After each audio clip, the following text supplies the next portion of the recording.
Everyone, আসসালামু আলাইকুম। খুব সুন্দর দুইটা কাঁঠাল নিয়ে আসছি, টেমা আর টুমা কাঁঠালের নাম। একটা একটু টেমা, একটা একটু টুমা। একটা টুমাটা একটু বড় আর টেমাটা।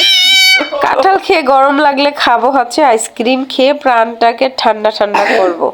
তাই আইসক্রিমটা আমার বেশি পছন্দ, আর কাঁঠাল তো খেতে ভালো লাগে, যদি ভালো পড়ে তাহলে অনেক মজা করে খেতে পারবো। আইসক্রিম দাম ছিল 370 টাকা। যাই হোক, দুইটা কাঁঠাল আমার কাছ থেকে নিয়েছিল 390 টাকা, মানে 10 টাকা কম। দুইটা কাঁঠালের দাম 400 টাকা।